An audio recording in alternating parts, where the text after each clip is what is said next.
This happened in the winter of 2019, when I was living alone for the first time in a rented townhouse in western Pennsylvania. I was 27, working full-time, and trying to rebuild my life after a rough breakup. The townhouse was nothing special, just a plain, quiet unit in a row of identical homes, tucked away in a sleepy cul-de-sac, the kind of place where you expect nothing bad to ever happen. But almost immediately, I noticed one neighbor who didn't fit in. He lived 3 doors down. A tall, heavy-set man in his 40s with a scruffy beard and a habit of standing outside at night, just staring. Sometimes he'd pace or smoke, but mostly he just stood there, motionless, watching the street. He never waved, never smiled, never acknowledged me, even when I looked right at him. I tried to ignore it, but the longer I lived there, the more that gnawing feeling in my gut grew. Then the noise started. It was mid-January, and I had just gotten home from a late shift. I crashed around midnight, but at exactly 2:37 a.m., I woke up to the sound of metal scraping against wood. At first, I thought I'd dreamed it, but then I heard it again, a long, slow creak, like an old gate opening. My bedroom was on the first floor, with a sliding glass door that led to a small fenced backyard. I sat up, heart pounding, and listened. Then came footsteps, crunching softly on the decorative gravel outside. Not an animal, definitely a person. I grabbed my phone and crept to the window, peeking through the blind. I couldn't see anything. The motion light was off. I dialed 911, whispering to the dispatcher as I crouched in the dark. 10 minutes later, red and blue lights flashed through my front window. The officers checked the yard, found nothing, and told me it was probably just a raccoon. I didn't argue, but I didn't sleep the rest of the night. The next morning, I found a flat stone wedged under the backyard gate, keeping it from closing all the way. It looked like someone had put it there on purpose, so they could slip in quietly later. I called the police again. They noted it in the report, but said there was nothing they could do unless a crime was committed. 2 nights later, it escalated. At 2:14 a.m., I woke to the sound of my back door handle turning. The handle rattled, then jiggled harder, like someone was trying to force it open. I called the police again, crouched in the hallway with nothing but a kitchen knife. The motion light clicked on, and through a gap in the blind, I saw a man's shadow, tall, broad, wearing a black hoodie, standing at the door, just staring in. The police found footprints in the gravel, but again, said there was nothing they could do. No break-in, no crime. They promised to patrol more often and told me to keep my doors locked. That night, I bought security cameras and set them up. I didn't sleep. At 2:23 a.m., the back camera triggered. A man in a black hoodie walked into frame, looked up at the camera, and smiled, a slow, stretched-out grin. Then he backed away and disappeared into the dark. I called the police again. They watched the footage, admitted it was unsettling, but said their hands were tied. No break-in, no weapon, no crime. That night, I packed a bag and slept at a hotel. When I came back, I found 4 muddy handprints on the glass door, too high, too low, like someone had crouched there, just watching. I moved out a week later. The final straw was a note in my mailbox, handwritten in cramped letters. The cops leave, but I don't. I filed one last report, but it was too late. I never went back. A month later, the new tenant messaged me on Facebook. Did you ever have someone in a black hoodie hanging around the backyard? I keep hearing footsteps at night. Last night, someone knocked on the glass door at 2 a.m. and just stood there. I didn't reply. I didn't want to know what happened next. I work for a property preservation company. Basically, we handle foreclosed homes, securing them, cleaning them out, winterizing, sometimes even boarding them up if there's been vandalism. It's not glamorous work, but it pays well, and for the most part, it's quiet. You spend a lot of time alone in houses that used to belong to people who are long gone. Sometimes it's sad, sometimes just boring, but every once in a while, you get a house that feels wrong. This happened in the summer of 2020, when I was assigned to clear out a property in a rural part of northern Michigan. It was one of those dying towns, one gas station, half the businesses shuttered, roads cracked and overgrown. The house itself was a small, one-story place off a dirt road, surrounded by thick brush and woods on 3 sides. No other homes nearby, just trees and silence. According to the file, the house had been foreclosed after the owner, an elderly woman, passed away, and no heirs had stepped forward to claim the estate. The utilities had been shut off for over a year. My job was to catalog any remaining property, empty it out, and secure it for winter. I drove up on a Monday morning around 9 a.m. with a small box truck and all my gear. From the outside, the house looked intact. Windows closed, door locked, roof fine. Just a lot of weeds and vines climbing up the porch. I had to shove the front door open because it had swollen in the frame. But once inside, everything looked pretty standard. Dusty, stale air, and faded furniture. Then my work phone rang. It startled me because I had no signal out there. I'd already checked and noticed I had no bars, but the phone buzzed anyway. There was no number on the caller ID. It just said, "Unknown caller." I answered, and there was nothing, just a low crackling sound, like static.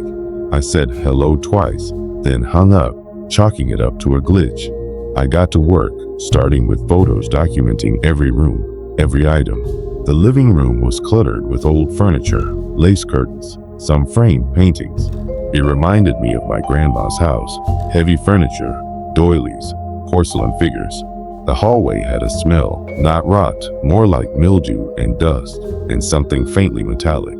There were 3 bedrooms. One had been stripped bare except for a sagging mattress on the floor. Another was clearly a sewing room with thread spools everywhere and a dusty machine on the desk. I took a closer look and there was a corkboard filled with old newspaper clippings, mostly obituaries. Dozens of them, all clipped out with scissors and pinned carefully to the board. No names I recognized. All local. I moved on. In the master bedroom, there was a rotary phone on the nightstand. I remember stopping and staring at it for a second because I hadn't seen one in years. It was off-white, yellowed with age, with a long coiled cord. The kind of phone that would never ring again because the line had been cut long ago. I moved on to the bathroom. That's when my phone rang again. Unknown caller. This time I hesitated. I picked it up, stepped out into the hallway, and answered again. Nothing. But this time, after about 5 seconds, I heard a whisper, very soft. So quiet I could barely make it out. It said, "Don't answer the phone in the bedroom." Then the line went dead. I stood there frozen, heart pounding. The house was dead silent. I checked the windows, all closed. Nobody was outside, and there was no sign of forced entry. My first thought was that someone was pranking me. Maybe one of the other crew guys was messing with me, but no one else knew I was there that early. And again, I had no signal. I checked my phone. 1 bar, then nothing, like it flickered in and out of existence. I tried calling my supervisor, but the call failed. I decided to finish the job quickly. I started boxing up loose items in the living room, books, figurines, dusty glassware. But the whole time I felt off, like I was being watched. I kept glancing toward the hallway, half expecting to see someone standing down there. Then the phone rang a 3rd time. But not my phone, the rotary phone in the bedroom. I heard it from across the house, a shrill, mechanical ring that echoed through the empty rooms. That phone should have been dead. The line was disconnected, no dial tone, no service. But it rang, loud and insistent, like it was demanding to be answered. I stood in the hallway, staring at the bedroom door, my heart pounding so hard I could barely breathe. The phone kept ringing. I crept toward the bedroom, every step feeling heavier than the last. The receiver trembled slightly with each ring, as if someone or something was waiting on the other end. I stopped in the doorway, staring at the off-white rotary phone on the nightstand. I couldn't bring myself to pick it up. I just stood there, frozen, until the ringing finally stopped. The silence that followed was almost worse. I backed out of the room, nerves shot, but I still had to finish the job. Part of me wanted to run, but I forced myself to keep going. I needed to check the basement before I could leave. The basement door was in the kitchen. I opened it slowly, the hinges groaning in protest. The stairs creaked as I stepped down, flashlight in hand. The air was thick with the smell of mold and rust. Shelves lined the walls, filled with old paint cans and broken furniture. In the back corner, I found a small table with a cordless phone, a newer model, gray plastic, covered in dust. Next to it was a stack of yellowed notebooks. I picked one up and flipped through it. Each page had a name, a date, and a short sentence. Lena H. July 3rd, 2019. Rang once, didn't answer.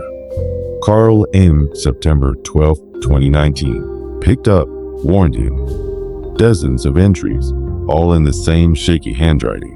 A chill ran down my spine as I realized these were records of phone calls that shouldn't have been possible. I dropped the notebook, heart racing, and looked around the basement, suddenly certain I wasn't alone. Every shadow seemed to move. Every corner felt like it was hiding something. I rushed back up the stairs, never looking back, and slammed the basement door behind me. I didn't finish the job. I drove straight back to the office and turned in my report, just saying the property was unsafe and possibly had squatters. They reassigned the job to another crew. 2 days later, I got a text from one of the other guys, Mark. He'd gone out there that morning to finish the job. His message said, "The phone in the bedroom with no service rang while I was in there." What the hell? I called his work cell immediately, and he told me he didn't answer the phone because he was too freaked out. The next day, Mark quit without notice and never returned to work. He's still alive. I checked, but I never spoke to him again. My boss called the police to report possible squatters after Mark quit, but they found nobody inside the house. Everything about that place, the location, the phone calls, the notebooks, felt like something out of a horror movie. I still don't know if it was an elaborate prank or something much worse. All I know is, sometimes the police can't help, and sometimes you're better off just walking away. This happened in 2019, when I was in my late 20s, living alone in a rental house on the outskirts of a small town in central Ohio. The place wasn't fancy, just an old one-story house with creaky floors, thin walls, and a small backyard. It was cheap, and it came with a basement, which I mostly used for storage. For the first few months, nothing strange happened. The house had its quirks, pipes that rattled, a kitchen cabinet that always swung open, but nothing I couldn't live with. The only part I didn't like was the basement. The door to the basement was in the hallway next to the bathroom. It was heavy and stuck a little when you opened it, and the light switch was halfway down the stairs, so you had to walk a few steps in darkness before you could reach it. The first time I went down there, I felt uneasy, but I chalked it up to the smell of old wood and the single bulb that barely lit the corners. I stored my things, shut the door, and tried not to think about it. That changed in late October. I'd just gotten home from my night shift as a security guard around 3 a.m. and was heading to the bathroom before bed when I heard something. 3 soft knocks coming from behind the basement door. I froze. At first, I thought it was the pipes or the house settling, but then I heard it again, 3 distinct knocks. I backed up, staring at the door, waiting. Silence. I whispered to myself, "It's just the house." Even though I didn't believe it, I didn't open the door. I went to my bedroom, locked the door, and stayed awake for hours, listening. Eventually, I fell asleep with the TV on. The next morning, I checked the basement. Everything was exactly as I'd left it. No footprints in the dust, no broken windows, nothing out of place. I convinced myself it had to be the house shifting, or maybe a small animal.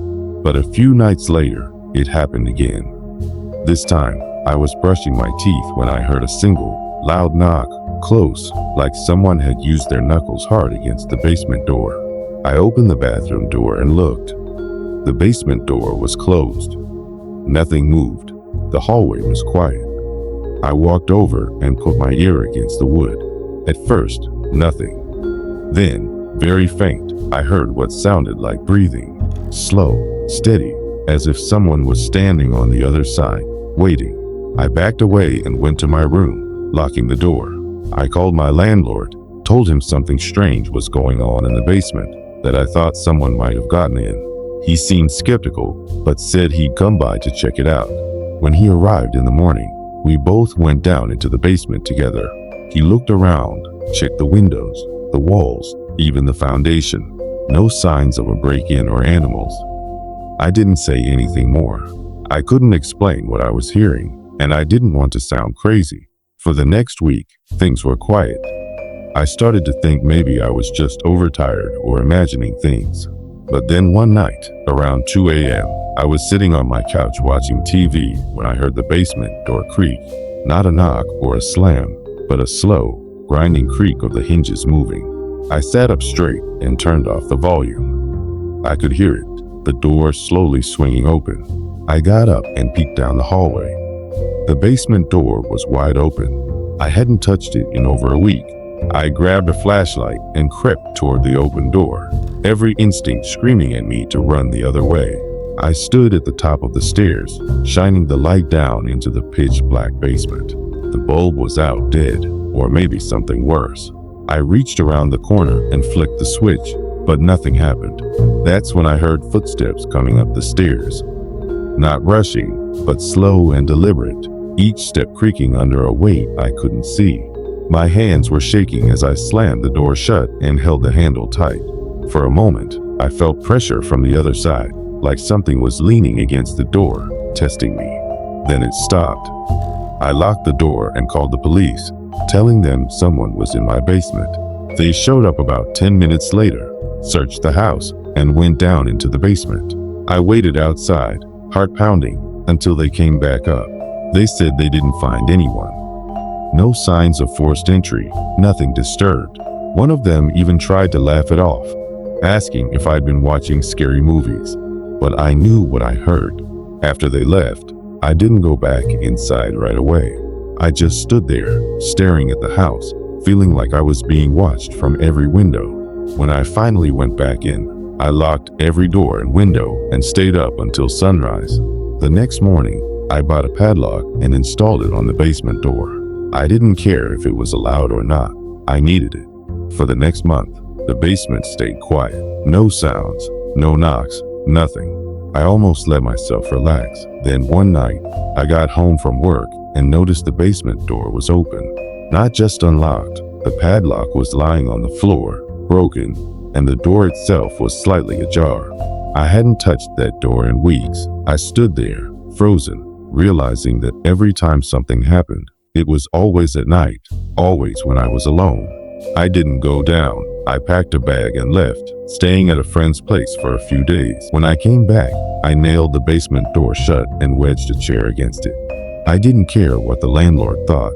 I just couldn't look at that door anymore. A few nights later, around 3 a.m., I was lying in bed when I heard a sound I still can't explain. It was a voice, not loud, not even words, just the low rumble of someone's vocal cord coming from somewhere beneath the floorboards, directly under my bed. That was it. I called the police again. They searched, found nothing, and left. So I packed everything I could carry, left the rest in the basement, and moved out. I didn't even wait for the lease to end. I don't know what was in that basement. I don't want to know. All I can say is, sometimes when I lie awake at night in my new apartment, I think about all this and wonder, if I'd waited just a little longer, what would have come up those steps? If you've ever had an experience where the police couldn't help, or if you've lived somewhere that just felt wrong, let me know in the comment. I read every story, and you never know, yours might be the next one I share. Don't forget to subscribe for more true horror stories. And remember, sometimes the scariest thing isn't what's out there. It's what's right under your own roof.